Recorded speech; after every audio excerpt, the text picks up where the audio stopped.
Hallelujah. So, isa pong mapagpalang umaga muli sa ating lahat. Welcome po sa ating pong day 5 na devotional sharing. Pagpasensyahan niyo po at bakit ngayon lang po ako ulit nakapag-record dahil nung Friday, meron po tayong Friday's worship. So, nagpe-prepare po tayo ng preaching natin. At Saturday, hindi rin po tayo nakapag-share because nung Friday na gabi, nagkaroon po tayo ng overnight prayer meeting. So ngayon lang po tayo muli nagkaroon ng available time para mag-sharing po sa atin ngayong araw na ito. So ngayong umaga, bagong lahat, tayo po muna yung manalangin at hingin natin ang gabay ng Panginoon at ng Banal na Espiritu sa ating pong buhay, lalo sa araw na ito. It's a brand new day for all of us, brand new things of the Lord is going to do in our lives. Okay, Panginoon, salamat sa araw na ito.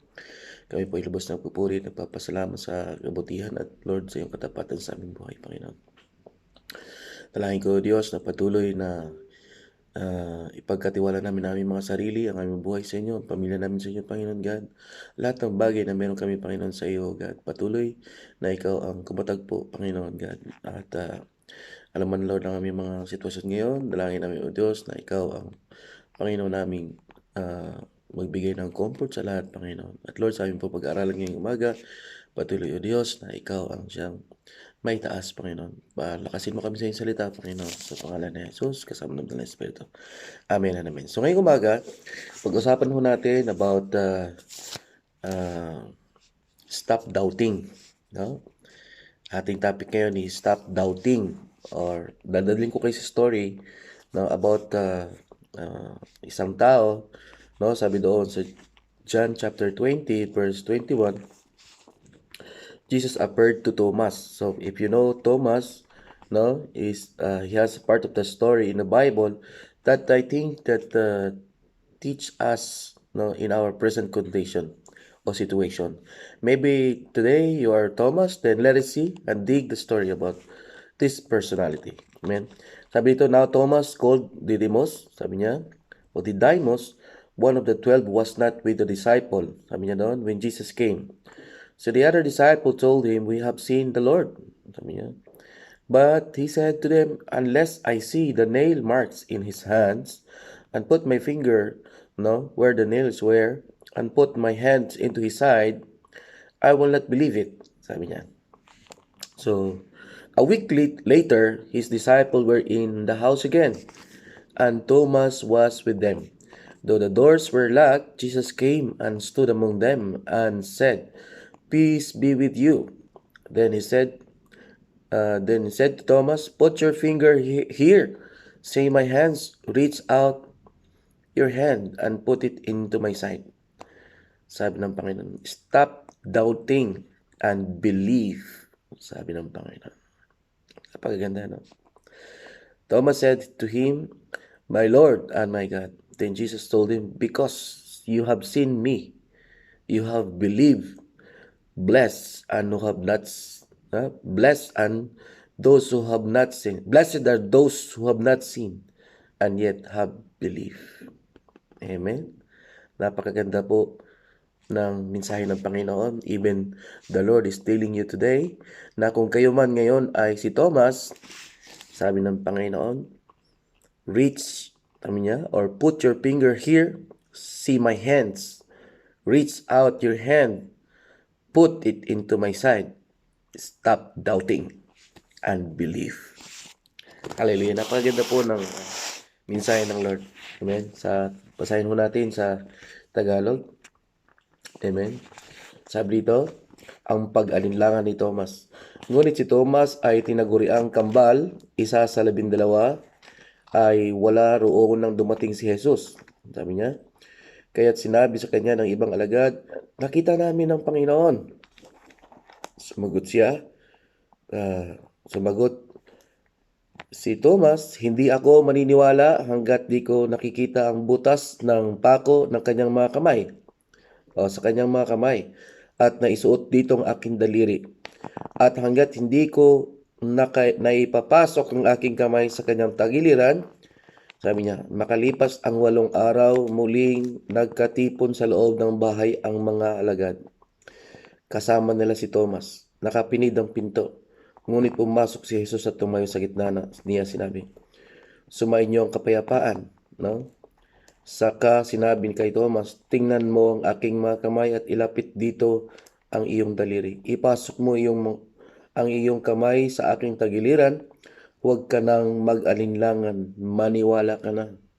Ulit, "Huwag ka nang mag-alinlangan, maniwala ka na." Sumagot si Thomas, "Panginoon ko at Diyos ko." Sinabi ng Panginoong Yesus sa kanya, "Naniwala ka na ba sapagkat nakita mo ako? Mapalad ang mga naniniwala kahit hindi nila ako nakikita." Hallelujah. So mga kapatid, hindi ba tayo nabibless na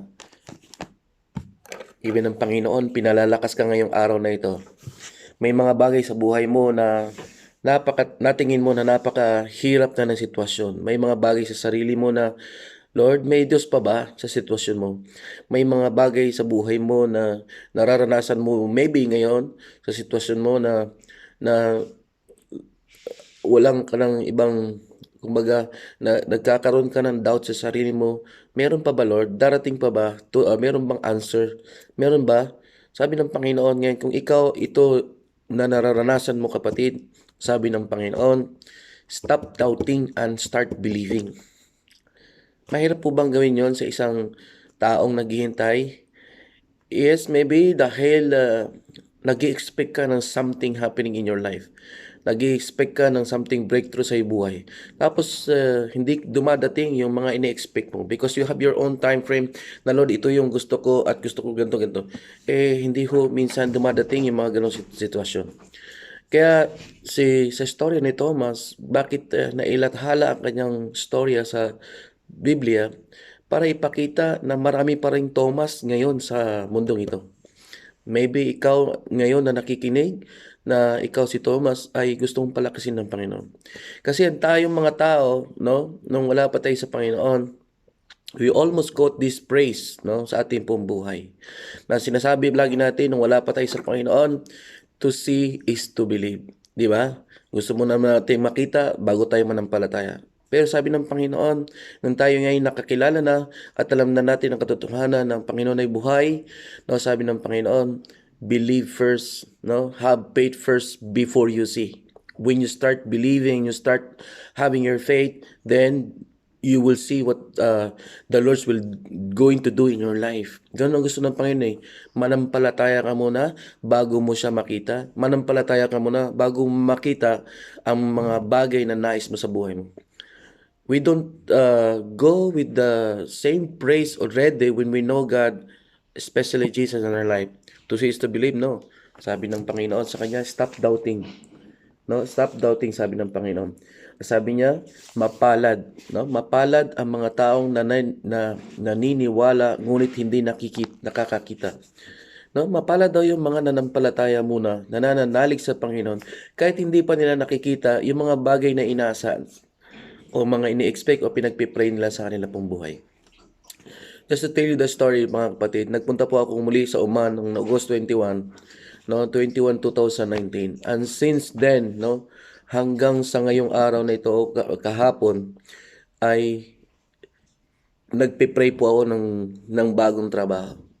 So, syempre, parang tagal-tagal na, 1 year na mahigit, no? 1 year mahigit, and 5 months actually, to be counted, na minsan I am in the verge, no? In the verge or in the middle or in the verge na I am losing hope. But because I know God who is in my life, na kahit habang naghihintay, ay naglilingkod pa rin sa Panginoon. And believe me, Panginoon, if you are the same situation in my life na naghihintay pa rin more than that, no? I told you, there is blessing in waiting. There is blessing in having your faith and putting your faith to Jesus. No? So ngayon po, tinawagan ako kahapon after namin nag-overnight prayer meeting because I give up everything to God. Lord, I know your plan is greater than my plan. So ngayon po, mag-i-start na ako sa trabaho. That's a testimony. Because we first believe, then we see what the Lord's going to do in our life. Hindi po ba tayo na-encourage na hindi po tayo pinababayaan ng Panginoon? Kaya I believe na kung nandito ka man ngayon sa iyong sitwasyon, trust the Lord. learn from my experience. Ano, ngayon po mag-start na akong trabaho. Kaya nagmamadali ko ako mag-record ito because I want you to inspire about my testimony. Sabi ng Panginoon, mapalad ang mga taong naniniwala ngunit hindi nakakakita. No, blessed are those who did not see blood, sabi niya. Blessed are those blessed are those who have not seen and yet have believed. Ang desire ni Thomas ay makita niya, maipasok niya yung daliri doon sa kung saan nakapako, no, yung butas ng kamay ni Jesus. Gusto niyang personally niyang maipasok yun. So hindi ho siya binigo ng Panginoon. Kung ano yung desire niya actually ay nung after ikawalong araw nagpakita ho ng Panginoon. At alam ng Panginoon kung ano ho yung desire niya. Sabi niya, Thomas, put your finger here in my hands. Reach out your hand, put it. So, ano man yung desire ng puso mo, tinutugon ho ng Panginoon niya, believe me. At doon sa sitwasyon na una nagpakita ang Panginoon at binalita kay Thomas na nakita namin ng Panginoon. Wala akong Panginoong Jesus doon. Bakit alam ng Panginoon, no, yung kang heart ni Thomas na hindi ako maniwala unless ilalagay ko. So nagpakita ang Panginoon after 8 araw. No? Maaari, hindi mo maramdaman ng Panginoon ngayon. Please kapatid, learn from the story of Thomas. Wala ang Panginoong Jesus nung sinabi ni Thomas na unless, sabi niya, I will put my finger in his side, I will not believe it. Ganon minsan ho tayo mga tao. Kaya kung ako sa iyo kapatid, doubting is not, hindi ho natutuwa ang Panginoon.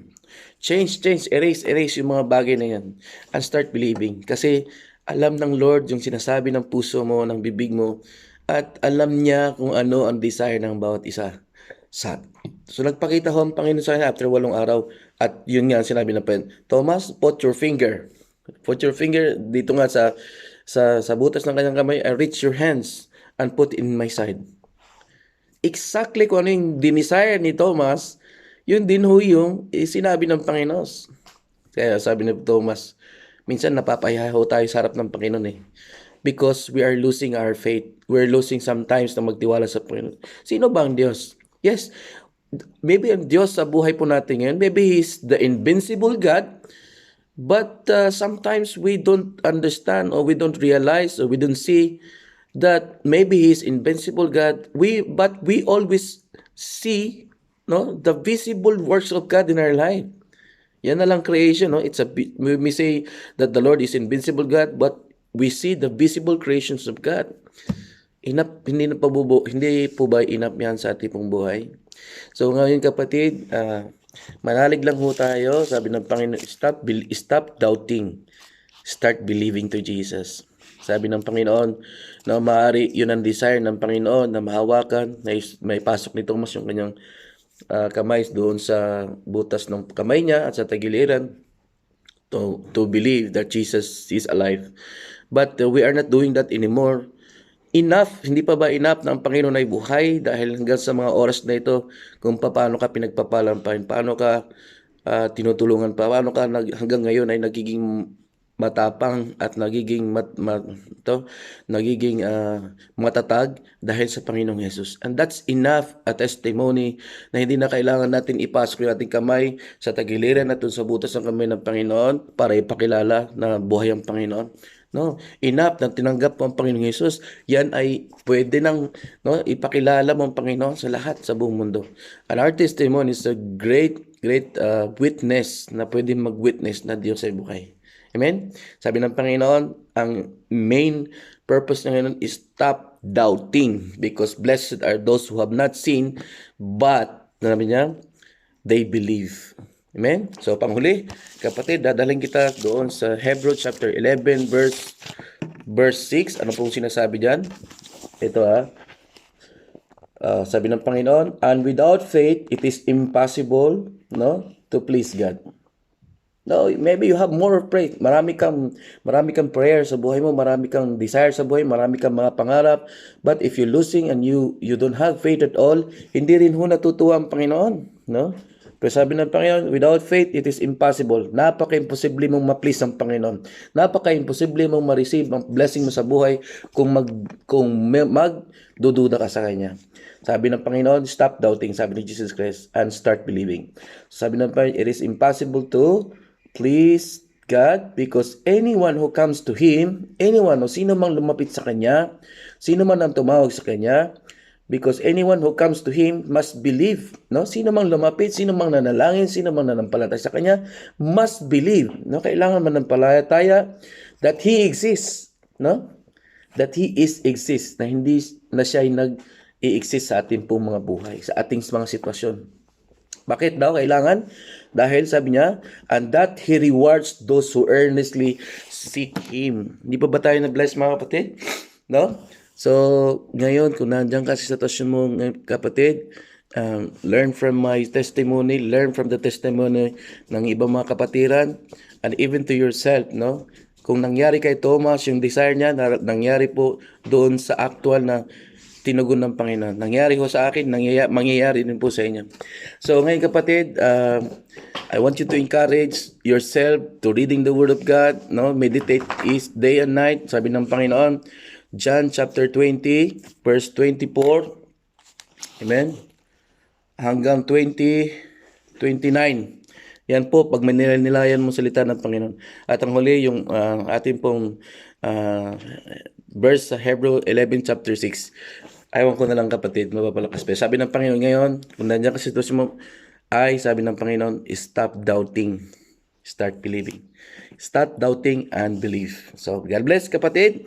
I hope na meron ka rin pong bagandang balita na ipapamalita sa iyong mga kaibigan, especially sa Panginoon. No? Let us come to the Lord with faith because the Lord says it is impossible to please God without faith. Sige po kapatid, ipagpipray kita sa mga oras na ito, Panginoon. Napakaganda po ng kwento at story, Panginoon, ni Thomas. Minsan, Lord, kami si Thomas, Panginoon, sa inyong harapan.